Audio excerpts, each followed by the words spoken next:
Name is Saleha Zulfikar. My channel name is Grow with Saleha. Okay.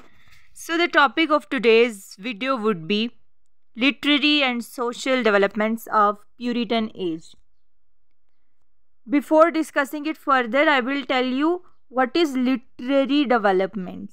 Literary developments mean the developments related to literature at that time. Literature में क्या क्या new हुआ था उसके बारे में discuss करेंगे. उसके बाद सोशल डेवलपमेंट्स के सोसाइटी में क्या क्या न्यू चेंजेस आए थे. अब हम इंग्लिश लिटरेचर डिस्कस करें तो why we are suppose to read social developments. It is because sometimes we know that literature is the reflection of society. So अगर समझना है लिटरेचर को तो सोशल डेवलपमेंट्स तो पढ़नी पड़ेंगी. ओके, आते हैं सोशल डेवलपमेंट्स की तरफ. तो पहली जो सोशल डेवलपमेंट है वो है base and rise of modernity. Question ये है कि विक्टोरियन एज के बाद मॉडर्न एज आती है तो ये इतने पहले इसका राइज कैसे हो गया था, क्या मतलब हुआ. इट्स सो कन्फ्यूजिंग ना. So let me tell you कि मॉडर्निटी की बेस थी. मॉडर्निटी वर्ड का मतलब है न्यू चेंजेस आए थे, मतलब इसका न्यू है, न्यू इनोवेशंस आई थी. ओके, तो इस वजह से इसको कहते हैं कि इस एज में बेस और राइज हुआ था किसका, मॉडर्निटी का. अब मैं बताऊंगी किस तरह से मॉडर्निटी पीक पे गई थी और किस तरह से बेस हुई थी. तो हम ये पहले एक्सप्लेनेशन देख लेते हैं. एक्सप्लेनेशन में ये बात लिखी हुई है कि मैंने पिछली जब history of Puritan age discuss की, मैंने वहाँ पे बताया कि मार्टिन ल्यूथर जो है वो एक पर्सन था जिसने रोमन कैथोलिक के ख़िलाफ़ आवाज़ उठाई थी. उसने कहा था कि चर्च की जो अथॉरिटीज़ हैं ये कोई नहीं होती एक गॉड और एक बंदू के दरमियान रिलेशन को तय करने वाली, और उसके बाद अगर किसी इंसान से कोई मिस्टेक हो जाती है, कोई सिन हो जाता है, तो उसको कोई ज़रूरत नहीं है चर्च अथॉरिटीज़ के पास जाने की, क्योंकि उस टाइम पे जो चर्च था ना वो करप्ट था. ओके, चर्च के जो ऑनर्स थे ना वो लोगों को लूटते थे कि आप इतने पैसे दे दें, और अपनी मर्ज़ी से सज़ा तय करते थे और कहते थे कि गॉड ने पैगाम भेजा है, गॉड ने मैसेज भेजा है.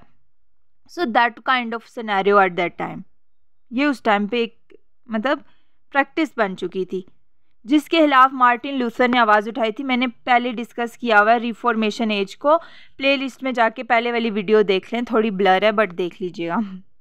उसके बाद अब मैंने आपको बता दिया कि इस तरह से जो है चर्च के ख़िलाफ़ आवाज़ उठने शुरू हो गई, लोग क्वेश्चन करना शुरू हो गए. जो लोग बहुत इमेच्योर थे, जो क्वेश्चन ही नहीं करते थे, जो उनको कहा जाता था वही करते थे, अब उन्होंने क्वेश्चन स्टार्ट करना शुरू किए, चीज़ों को ऑब्जर्व करना शुरू किया, इवन फैक्ट को भी एनालाइज करना शुरू हो गए कि ऐसा है तो क्यों है, कैसे है, ये सारी चीज़ें करना शुरू हो गए.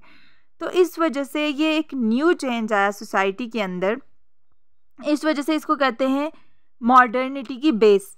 राइज कैसे हुआ कि एक तो ये चीज़ हो गई, दूसरी साइंस के अंदर भी चेंजेस आए. कैसे, साइंस में डेवलपमेंट्स होना शुरू हो गई. न्यूटन, डेस्कार्ट्स, इन ये जो थिंकर्स थे इन्होंने साइंस में काम करना शुरू कर दिया. अब इसको स्पिरिट ऑफ ऑब्जर्वेशन क्यों कहते हैं मैं पहले ही डिस्कस कर चुकी हूँ कि क्वेश्चनिंग होने लगी थी, फैक्ट्स को एनालाइज करना शुरू हो गए थे लोग, ग्रोथ हो गई थी साइंस में, लोग ऑब्जर्व करना शुरू हो गए थे चीज़ों को जो कि पहले नहीं करते थे, पहले जो उनको कहा जाता था वही करते थे. अब आगे आ जाते हैं. देखिए मैंने बेस ऑफ मॉडर्निटी भी डिस्कस कर लिया, ओके, स्पिरिट ऑफ ऑब्जर्वेशन भी डिस्कस कर लिया, analyse of facts, feelings, ideas भी बता दिया, स्पिरिट ऑफ साइंस भी बता दिया. 2 स्वॉर्ड्स थी उस टाइम पे, ये बहुत इंपॉर्टेंट है. देखिए उस टाइम पे 2 अथॉरिटीज़ रूल करी थी, एक किंग और क्वीन था और एक था कैथोलिक चर्च. दोनों एक दूसरे से अंदर ही अंदर जेलस तो होते थे, लेकिन 2 अथॉरिटीज़ थी. ना ही किंग और क्वीन उनसे बगैर पूछे कुछ कर सकते थे, और इवन चर्च मोर पावरफुल था, ओके, किंग और क्वीन से भी ज़्यादा. तो अब जो किंग और क्वीन थे इन्होंने एलिजाबेथन एज के अंदर भी ये प्रोटेस्ट करना शुरू कर दिया था इनके खिलाफ, रोमन कैथोलिक के खिलाफ. क्यों? क्योंकि ये खुद पावरफुल बनना शुरू होना चाहते थे, इस वजह से. लेकिन जो प्यूरिटन एज थी ये किस लिए थी, ये कह रही थी हम किसी अथॉरिटी को नहीं मानते, हमें लिबर्टी चाहिए, जस्टिस चाहिए और इन टायरनिकल रूलर्स से आज़ादी चाहिए. इसी चीज़ पे लिटरेचर लिखा जाने लगा और रियलिज्म आ गया जिस पे रियलिटी पे लोग बात करना शुरू हो गए, एक्सपोज करना शुरू हो गए चर्च की करप्शन को, किंग और क्वीन को. मॉडर्निज्म मैंने बता दिया था किस तरह से आया था. थिएटर क्लोज हो गए थे. अच्छा, एक इसको मैं आगे एक्सप्लेन करती हूँ।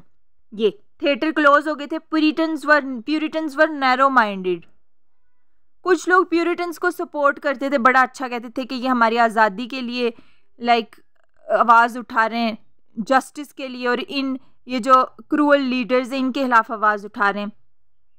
तो लोग इनको सपोर्ट करते थे, ज़्यादा मतलब जो ज़्यादा लोग थे ना, मेजॉरिटी, वो इनको सपोर्ट करते थे। लेकिन इनको नैरो माइंडेड भी कुछ लोग कहते थे। क्यों? क्योंकि अगर मतलब नोबडी इज़ परफेक्ट और नो मूवमेंट इज़ परफेक्ट, हर चीज़ में ड्रॉबैक होते हैं। और इसमें क्या था कि ये जो प्यूरिटन्स थे ना, ये नैरो माइंडेड थे। In what aspect? तो ये जो थे ना सिंपल प्लेजर्स ऑफ लाइफ, इनका मोटिव क्या था? एक तो लिबर्टी थी, ये तो सबको पता है, जस्टिस था, ये भी पता है। एक मोटिव इनका ये था कि इंसान को ना सिर्फ इन रूलर्स से फ्री करना है, बट इस चीज़ से भी फ्री करना है जो वो मॉरल वैल्यूज़ अपनी खो चुका है। इंसान को मॉरल वैल्यूज़ देनी है, ये प्यूरिटन्स कह रहे थे। और ये समझ रहे थे कि ये जो सिंपल प्लेजर्स है ना लाइफ की, लाइक थिएटर में ये जो ड्रामा परफॉर्म होता है, तो दे यूज टू थिंक के ये जो चीज़ है ये बेहयाई की तरफ ले जाती है। तो जब ये कंसीडर करके इन्होंने थिएटर क्लोज कर दिए, थिएटर बंद कर दिए, 1642 की बात है, इसलिए इनको नैरो माइंडेड कहते हैं। लेकिन हम इग्नोर भी नहीं कर सकते कि इन्होंने कितनी आवाज़ उठाई थी। एक तरह की ग्लूमी एज थी उस टाइम पे, लेकिन इन्होंने उधर से निकाल के इंसान को एक मयार पे खड़ा किया, इसलिए इसको न्यू रेनेसां भी कहा जाता है। Clear?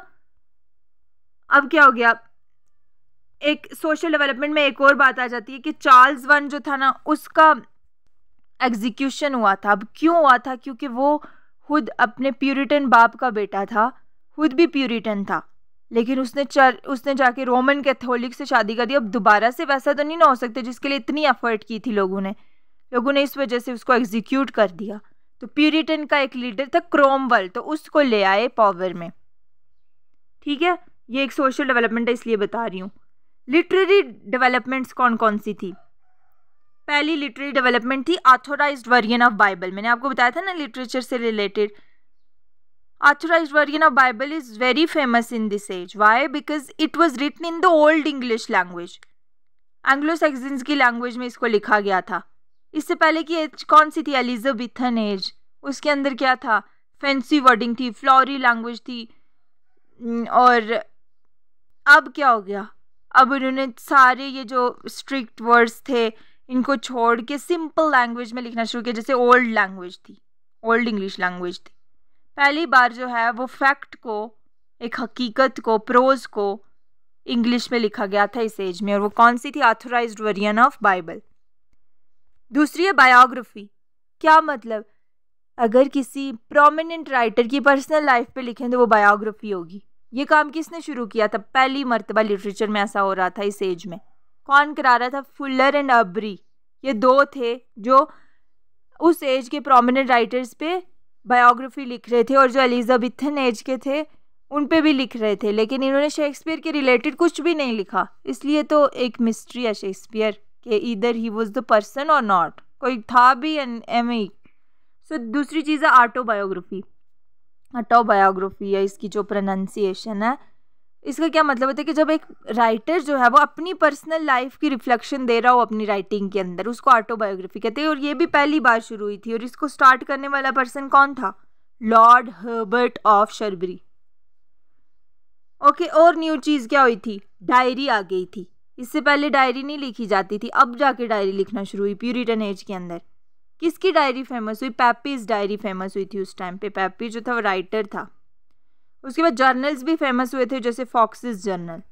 Okay, so this was the like literary and social developments of Puritan age. Hope so कि आपको समझ भी आई होगी। Thank you so